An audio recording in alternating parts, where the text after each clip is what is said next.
இன்று இருக்கக்கூடிய இந்த இரண்டு ஜூஸ்களுடைய சில படிப்பினைகளையும் பாடங்களையும் நாம் பார்ப்போம். நாளை இன்ஷா அல்லாஹ் கடைசி ஜூஸுடைய சுருக்கமான படிப்பினைகள் நாம் பார்த்துக்கொள்வோம் இன்ஷா அல்லாஹ். இன்று நாம் பார்க்கும் பொழுது 28வது ஜூஸில் சூரத்துல் முஜாதிலாவிலிருந்து ஆரம்பிக்கப்படுகின்றது. சூரத்துல் முஜாதிலா பார்க்கும் பொழுது முஜாதிலா என்று சொன்னாலே தர்க்கம் செய்வதற்கு, ஆர்கியூமெண்ட் செய்வதற்காக சொல்லப்படும் முஜாதலா, ஜாதல. இது மதனி சூறாவாக இருக்கின்றது. 22 வசனங்கள் உள்ளன. சூரத்துல் முனாஃபிகூனுக்கு பிறகு இறக்கப்பட்ட சூரா. இந்த சூறாவில் நாம் பார்க்கும் பொழுது அல்லாஹு தஆலா குறிப்பாக ஒரு பெண்ணுடைய அந்த தர்க்கமோ அல்லது தன்னுடைய கனவை பற்றி அவர்களிடம் அல்லாஹ்விடம் முறையிடக்கூடிய விஷயத்தை அல்லாஹு தஆலா அர்ஷில் இருந்த நிலையில் அவருடைய அந்த பெண்ணுடைய அழைப்பை, அந்த பெண்ணுடைய துஆவை அல்லாஹு தஆலா ஏற்றுக்கொள்கின்றான். ஹௌலா பின்து ஸஅலபா ரலியல்லாஹு அன்ஹா. இது எப்படி இந்த அத்தியாயத்தில் பார்க்கும் பொழுது விஹார் என்று சொல்லக்கூடிய ஒரு மஸ்அலா, விஹார் என்று சொல்லக்கூடிய ஒரு மஸ்அலா. இது என்ன? ஜாஹிலியாவில், இஸ்லாத்திற்கு முன்னால் ஒரு மனிதன் தன்னுடைய மனைவியை விவாகரத்து செய்ய வேண்டும் என்றால் அல்லது அதனுடைய பிரிவினை ஏற்படுத்திக் கொள்ள வேண்டும் என்றால் அவன் சொல்லக்கூடிய வார்த்தை என்ன? அன்சி அலைய கதஹரி உம்மி, அன்சி அலைய கதஹரி உம்மி. நீ எனக்கு எப்படிப்பட்ட நீ எனக்கு எப்படி என்றால் என்னுடைய தாய் போல. என்னுடைய தாய், இங்கு இதனுடைய மொழியாக்கம் செய்யும் பொழுது வேறு ஒரு அர்த்தமாக வரும். ஆனால் அசல் என்ன? எப்படி என்னுடைய தாய் எனக்கு தடை செய்யப்பட்டதோ, எனக்கு அவருடன் திருமணம் முடிப்பது என்பது ஹராமாக்கப்பட்டதோ, அதே போல நான் உன்னை அமைத்து விட்டேன். இப்போ எனக்கு உனக்கும் எந்த ஒரு தொடர்பும் இல்லை. இது ஜாஹிலியாவில் சொல்லக்கூடியதாக இருந்தது. இதே மாதிரி ஹௌலா ரலியல்லாஹு அன்ஹா அவர்களுடைய கணவர் கோபத்துல இந்த வார்த்தையை கூறிவிட்டார்கள், அன்சி அலைய கதஹரி உம்மி என்று. இதை கொண்டு அல்லாஹ்வுடைய தூதரிடம் செல்கின்றார்கள். சென்று திரும்ப திரும்ப கேட்கின்றார்கள். ஆனால் அல்லாஹ்வுடைய தூதர் ஸல்லல்லாஹு அலைஹி வஸல்லம் இருந்த விஷயத்தை அவர்கள் சொல்லிவிடுகின்றார்கள். எதுவுமே இன்னும் புதுசா எதுவும் வரல, இருக்கக்கூடிய விஷயம் இதுதான் என்று சொல்லிவிடுகின்றார். திரும்பவும் அல்லாஹ்வுடைய தூதரிடம் சென்று கேட்கின்றார்கள், என்னுடைய விஷயத்தில் சொல்லுங்களே என்று. அல்லாஹு தஆலா முதல் 7 வானத்தில் மேல் அர்ஷில் இருந்த நிலையில் என்ன செய்கின்றான்? இதற்கு பதில் அளிக்கின்றான். கத் சமி அல்லாஹு கௌலல்லதி துஜாதிலுக ஃபீ ஸௌஜிஹா வ தஷ்தகி இலல்லாஹ். நிச்சயமாக, உண்மையாக அல்லாஹு தஆலா அந்த பெண்ணுடைய அந்த தர்க்கத்தையோ அந்த பெண்ணுடைய அந்த வேண்டுதலையும் அல்லாஹு தஆலா அதை ஏற்றுக்கொண்டவன், அங்கீகரித்து கொண்டான் என்று பிறகு அந்த விஷயத்தை கூறி, இதற்கு பிறகு இந்த மாதிரி வார்த்தைகள் யாரும் பயன்படுத்தக்கூடாது என்று தடை விதித்து மீறி பயன்படுத்தினார்கள் என்றால் தர்க்க தண்டனையும் இந்த உலகத்தில் கொடுக்கப்படும், அல்லது பெனால்ட்டியாக இருக்கு. அது என்ன பெனால்ட்டி? என்ன உபகாரம் செய்ய வேண்டும், அதற்கு பரிகாரம் செய்ய வேண்டும் என்று பார்க்கும் பொழுது ஒரு விடுதலை, ஒரு அடிமை விடுதலை செய்யணும். ஒரு கணவர் கோபத்துல இந்த மாதிரி ஒரு விஷயம் செய்து விட்டார் என்றால், இந்த மாதிரி ஒரு வார்த்தையை சொல்லிவிட்டார் என்றால் அவர் ஒரு அடிமை விடுதலை செய்யணும். இல்லை என்றால் 60 நாள் நோன்பு வைக்கணும், 60 நாட்கள் நோன்பு வைக்க வேண்டும். இல்லை என்றால் 60 ஏழை எளிய மக்களுக்கு உணவளிப்பது. இது ஒரு பெனால்ட்டியாக, இது ஒரு பரிகாரமாக அங்கு சொல்லப்பட்டது. அதை பற்றி தான் அல்லாஹு தஆலா இந்த சூரத்துல் முஜாதிலாவில் பதிவு செய்தான். பிறகு அல்லாஹு தஆலா இதில் நாம் அறிந்து கொள்வோம், அல்லாஹு தஆலா இந்த இஸ்லாத்தை கொண்டு மக்கள் என்னெல்லாம் பரிகாசம், என்னெல்லாம் விமர்சனம் செய்யறாங்க.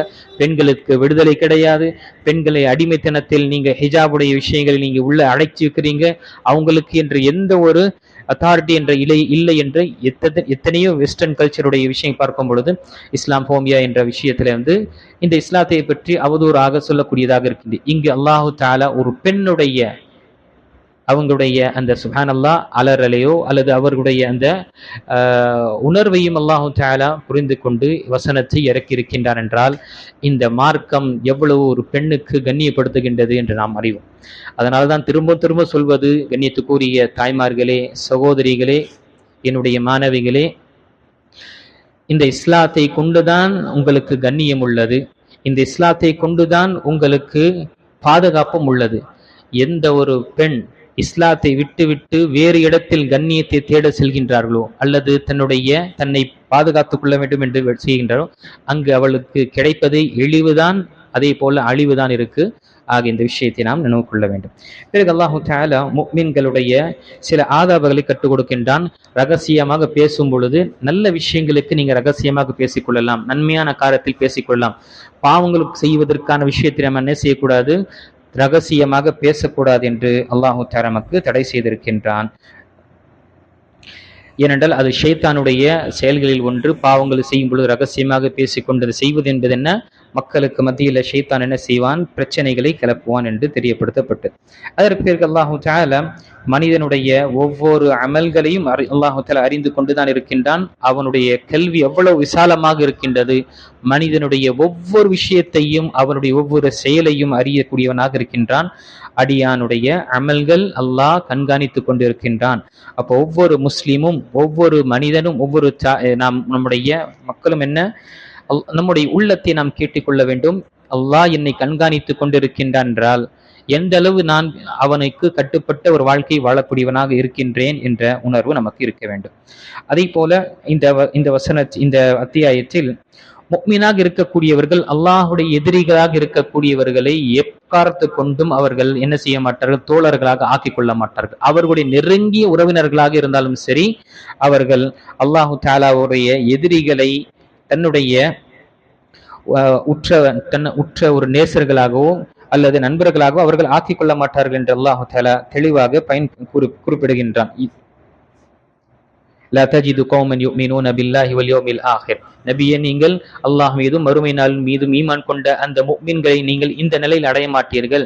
அல்லாஹுடைய பகைவர்களையும் அல்லாஹுடைய தூதரின் பகைவர்களை தன்னுடைய உற்ற நேசர்களாக ஆக்கிக் கொள்வார்கள் என்று நீங்கள் அவர்களை காண மாட்டீர்கள். அது அவர்களுடைய மிக நெருங்கிய உறவினர்களாக இருந்தாலும் சரி என்று அல்லாஹ் தெளிவுபடுத்துகிறார். அப்போ அல்லாஹு தஆலாவுடைய பகைவர்களை நாம் பகைவர்களாக நினைக்க வேண்டும், அவர்களை நாம் தோழர்களாக ஆக்கிக் கொள்வது நமக்கு நஷ்டத்தை ஏற்படுத்திக் கொள்கிறேன். அதற்கு சூரத்துல் ஹஷர் என்று மதனி சூறாவாக இருக்கின்ற 24 வசனங்கள் உள்ளன.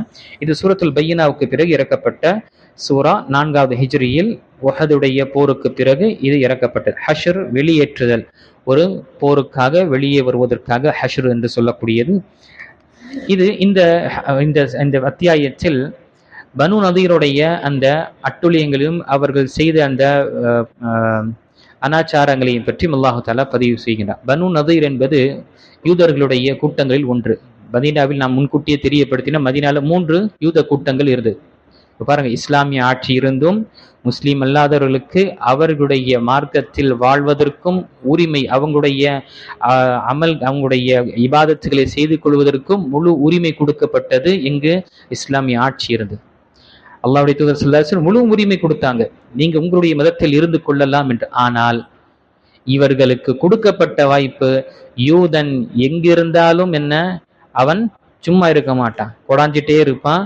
அது அந்த சமுதாயத்தை அழிக்க வேண்டும் என்பதற்காக நடுநடுவே ஏதாவது ஒரு தந்திரத்தையும் ஏதாவது ஒரு சூழ்ச்சியில் செஞ்சு சஹாபாக்களுக்கு மத்தியில பிரிவினையும் ஒரு பகைமைத்துவத்தையும் ஏற்படுத்த வேண்டும் என்று ஓயாமல் அவர்கள் உழைச்சார். எதுவரை என்றால் அல்லாஹ்வுடைய தூதரை கொல்வதற்காகவும் மேலிருந்து கல்ல போட்டவர்களை கொன்றுவிட வேண்டும் என்று என்ன செஞ்சாங்க, முடிவெடுத்தாங்க. யார்? இந்த பனு நதீர்.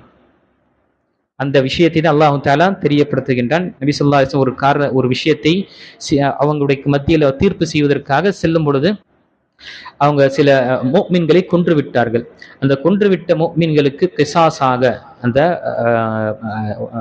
அவங்களுக்கு பதிலாக ஒன்று தியத்து கொடுக்கணும், 100 ஒட்டகம், அல்லது யார் கொன்றார்களோ அவர்களும் கொல்லப்படுவார்கள். அந்த கிசாஸுக்காக செல்லும் பொழுது நீங்க வாங்க உட்காருங்க, உங்களிடம் நம்ம உண்மையாக சொல்வோம் என்று உட்கார வைத்து விட்டு அங்கு தந்திரங் செய்து நபி ஸல்லல்லாஹு அலைஹி வஸல்லம் மேலிருந்து கீழே கல்லை போட்டு நம்ம அடிச்சிடலாம், இதுக்கு பிறகு இந்த பிரச்சனை முடிஞ்சிடும் என்று முயற்சி செய்த அல்லாஹ் தஆலா ஜிப்ரீல் அலைஹிஸ்ஸலாம் மூலமாக தெரியப்படுத்தி விட்டான். நபியே, அந்த இடத்திலிருந்து உடனடியாக நீங்க அங்கிட்டு சென்று விடுங்கள் என்று சொல்லி, அதற்கு பிறகு அல்லாஹ்வுடைய தூதர் ஸல்லல்லாஹு அலைஹி வஸல்லம் அவர்களை அந்த மதீனாவை விட்டு அவர்கள் என்ன செஞ்சார்கள், நாடு கடத்த மற்ற ஹைபர் என்ற இடத்திற்கு நீங்க வெளியேறி விடுங்கள் என்று நபி ஸல்லல்லாஹு அலைஹி வஸல்லம் பாருங்க எந்த ஒரு நிலையில் இருக்கிறாங்க. இப்ப கூட பாருங்க, தனக்கு என்று ஒரு நிலைமை இல்லாத இந்த யூத கூட்டத்துக்கு இப்பொழுது சுப்ஹானல்லாஹ். அல்லாஹு தஆலா அந்த பலஸ்தீன் என்ற அந்த நாட்டை முழுமையாக கைப்பற்றி பலஸ்தீன் என்ற பேரை அழிச்சிட்டு மேப்ல இஸ்ராயல் என்ற ஒரு பேரை வைத்து இப்படிப்பட்ட ஒரு அட்டூழியங்க செய்து. இதனாலதான் அடால்ஃப் ஹிட்லர் எப்படி இவங்களை அழிக்க வேண்டும் என்று சொன்னா அது நம்ம பார்த்து கொள்ளலாம். இவர்கள் எங்கிருந்தாலும் ஒரு கன்னிங் மைண்டு தான், எப்போ பார்த்தாலும் இவருடைய ஒரு தவறான ஒரு இதுல தான் இருக்கும், மற்றவர்களை ஆட்சி செய்ய வேண்டும் என்றுதான் ஒரு நிலை இருக்கும். அது அல்லாஹ் தாலா இங்கு அவருடைய நிலையை தெரியப்படுத்தி விட்டு அன்சார்கள் மற்றும் முஹாஜிரின்களை அல்லாஹ் தாலா புகழ்ந்து கூறியிருக்கின்றான். அன்சார்கள் மற்றும் முஹாஜிரின்கள், அங்க யார் அந்த சத்தம் போட்டுட்டு இருக்காங்க ஸ்கிரீனுக்கு பின்னாடி? கேர்ள்ஸ் யார் இருக்காங்க?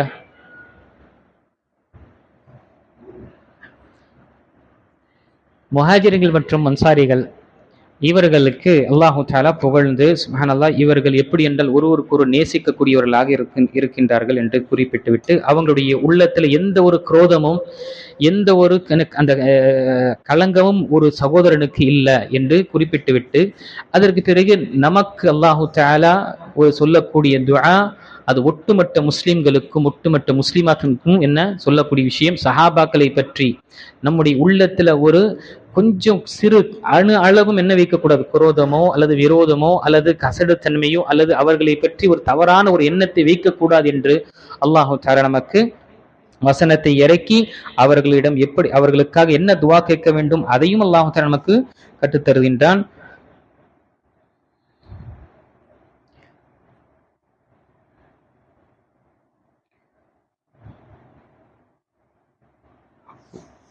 والذين يقولون لإخوانهم اللهم إن وسنا هذا نعم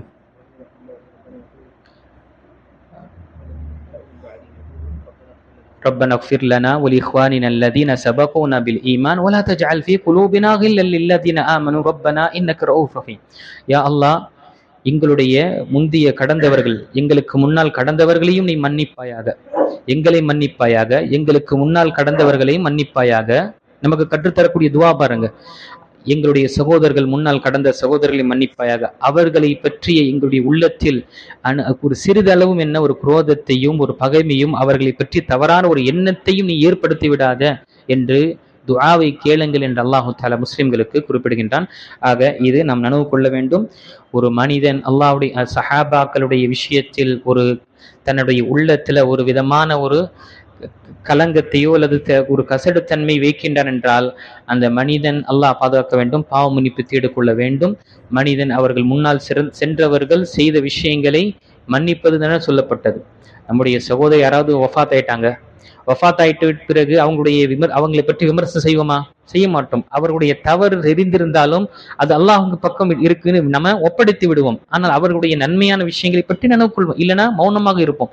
ஒரு நம்முடைய சராசரி ஒரு மனிதன் ஒரு முஃமினுக்கு நாம் இந்த அளவு நாம் யோசிக்கும் பொழுது அல்லாஹ்வுடைய தூதரை பாதுகாத்த அந்த சமுதாயம், இந்த வேதத்தை நம்மை வரை கொண்டு வந்த அந்த சமுதாயம், ஹதீசுகளை முழுமையாக அப்படியே அதை பாதுகாத்து வந்த அந்த சமுதாயம் சிறந்த ஒரு சமுதாயம் என்று அல்லாஹ்வுடைய பொருத்தத்தை பெற்ற அந்த சமுதாயத்தை பற்றி ஒரு மனிதன், அவன் ஒரு முஃமின், ஒரு முஸ்லிம், அவர்களை பற்றி தவறாக ஒரு எண்ணம் வைப்பது என்பது அவனுடைய ஈமானிலே ஒரு களங்கம் தான் என்று நாம் இந்த விஷயத்தை நினைவு கொள்ள வேண்டும். பிறகு அல்லாஹ் தஆலா முனாஃபிக்குகளுடைய நிலையை பற்றி சொல்லும் பொழுது, முனாஃபிக்கின் எப்பொழுதும் யூதர்களுடைய தோழர்கள் தான் இருப்பார்கள், அவர்களுடைய சகோதரர்கள் தான் இருப்பார்கள் என்று அல்லாஹ் தஆலா குறிப்பிடுகின்றான். 16வது வசனத்திலும் அல்லாஹ் தஆலா ஷைத்தானுடைய அந்த விஷயத்தையும் இதற்கு முன்னாலும் நாம் பார்த்தோம். ஷைத்தானு நமக்கு பாவம் செய்வதற்காக சொல்லுவான், செய்து விட்டோம் என்றால் எனக்கு ஒண்ணுமே தெரியாதுப்பா, எனக்கும் அதற்கு ஒன்றும் தெரியாது, நான் உனக்கு சொன்ன நீ செஞ்சிட்ட, இன்னி பரி உம்மிம்மா தஅமலூன், நான் நீங்கள் செய்த காரியத்திலிருந்து என்னை நான் விலக்கிக் கொள்கின்றேன் என்று அவன் கூறுவான். அதை அல்லாஹு தஆலா 16வது வசனத்தில் குறிப்பிட்டிருக்கின்றான். அதே போல அல்லாஹு தஆலா இந்த குர்ஆனுடைய மகிமையும் இந்த குர்ஆனுடைய ஆற்றலை பற்றி சொல்லும் பொழுது 21வது வசனத்தில் இந்த குர்ஆனை நாம் இந்த மலையில் இறக்கியிருந்தோம் என்றால் அந்த மலை சின்ன பின்னமாக ஆகியிருக்கும், சுக்குநூறாக ஆகியிருக்கும். யோசிச்சு பாரு எப்படிப்பட்ட ஒரு நிலை இருக்கும். லவ் அன்ஸல்னா ஹாதல் குர்ஆன ஜபலில் லரஐதஹு காஷியன் முத்தஸத்தியா, அந்த அச்சத்தினாலும் நடுக்கத்தினாலும் அது அப்படியே சின்ன பின்னமாக ஆகியிருக்கும் என்று மனிதனை பற்றி அல்லாஹு தஆலா இங்கு மனிதனிடம் இந்த விஷயத்தை நினைவுபடுத்துகின்றான். அப்போ நம்முடைய உள்ளத்தில் நம்ம எந்த அளவு குர்ஆனுடைய தொடர்பு வைத்திருக்கின்றோம், என்ன காரணம் நம்முடைய அந்த கடுமையான உள்ளத்தில் அந்த மென்மைத்தனமோ அல்லது சில அல்லாஹ்வுடைய அச்சம் ஏன் வருவது கிடையாது? ஒரு மலைக்கே இந்த நிலை என்றால் அதைவிட நம்முடைய உள்ளம் மோசமான ஆகிவிட்டதா, அதைவிட மிக கடுமையாக ஆகிவிட்டதா என்று நாம் சிந்திக்க கடமைப்பட்டுள்ளோம்.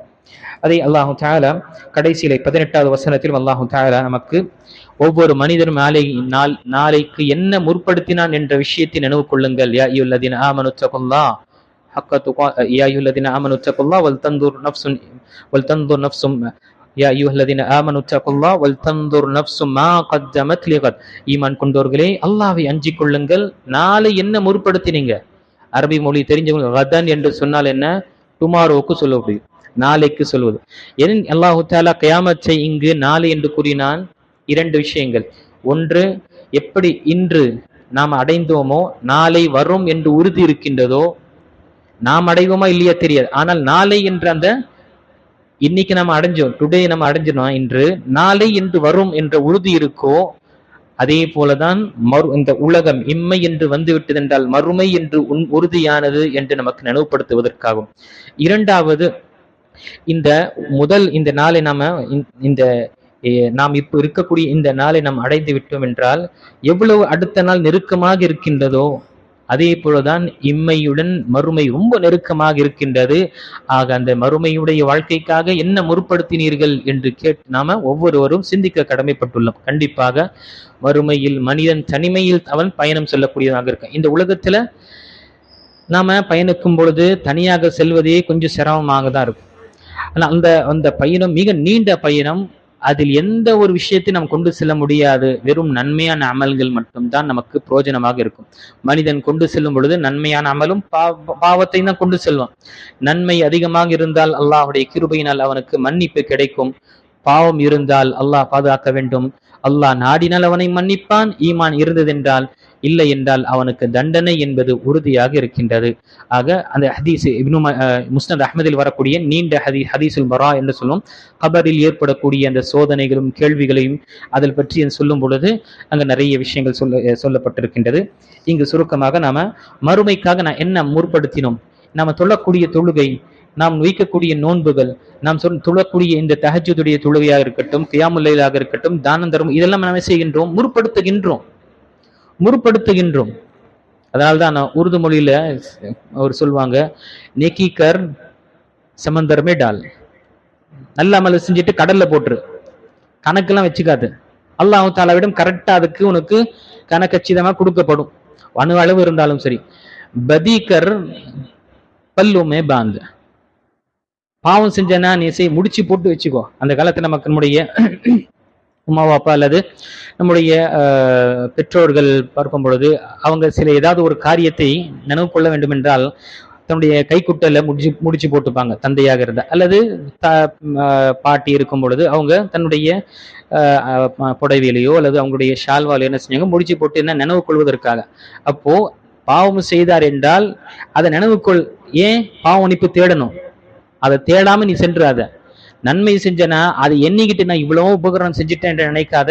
அது நீ அல்லாஹ்விடம் ஒப்படைத்து விடு, அதற்கு முழுமையான ஒரு நன்மை கிடைக்கும். அப்போ நாம மறுமைக்காக என்ன முற்படுத்தி இருக்கின்றோம் என்ற சிந்தனை நமக்கு, அதை ஒவ்வொருவரும் சிந்திக்க கடமைப்பட்டுள்ளோம். முற்படுத்தக்கூடிய விஷயம் என்ன இருக்கின்றதோ அதை தான் அங்கு நாம் பெறுவோம். இங்கு என்ன முற்படுத்துகின்றோமோ அதுதான் நாம அங்கு பெறுவோம். ஃபிளைட்ல இங்கிருந்து போமோட்டு போர்டிங் பாஸ் எடுக்கிறோம், நம்முடைய சூட்கேஸ் பிரீஃப்கேஸ் அனுப்புறோம். அங்க என்ன நமக்கு தங்கமா கிடைக்குது?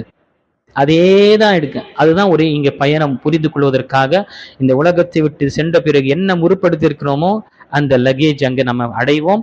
அது எந்த லக்கேஜ் இருக்க வேண்டும் என்று, எப்படி இருக்க வேண்டும், நாம் தான் முடிவெடுக்கக்கூடியவர்களாக இருக்கின்றோம். பிறகு சூரத்துல் மும்தஹினா மதனி சூறாவாக இருக்கின்றது. 13 வசனங்கள் உள்ளன.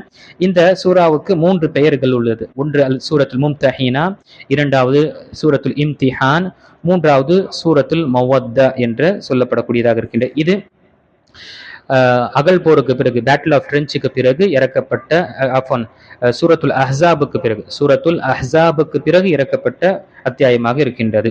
இது அல்லாஹு தஆலா நம்முடைய தோழமை, நாம யாரை எப்படி நேசிக்கணும், அல் வலா உல் பரா என்று சொல்லக்கூடிய அல்லாஹுக்காக நேசிப்பதும் அல்லாஹுக்காக பகைமை கொள்ளக்கூடிய அளவுகோலை அல்லாஹு தஆலா வைத்திருக்கின்றான். நம்முடைய அளவுகோல் இல்லை. தனிப்பட்ட ஒரு ஏதாவது பிரச்சனை இருக்கும் பொழுது தன்னுடைய தனிப்பட்ட ஒரு விஷயத்திற்காக நாம துண்டித்துக் கொள்வதோ, அல்லது தன்னுடைய ஏதாவது ஒரு உலக தேவை இருக்கும் பொழுது அவரிடம் போய் ஒட்டிக்கிறது என்று கிடையாது. மாறாக அல் வலா அல்லாஹுக்காக நேசிப்பது, அல் பரா அல்லாஹுக்காக அவர் விட்டு விலகி இருப்பது, இந்த அளவுகோலையும் அல்லாஹு தஆலா தெரியப்படுத்தினார். பிறகு அதே அத்தியாயத்தில் அல்லாஹு தஆலா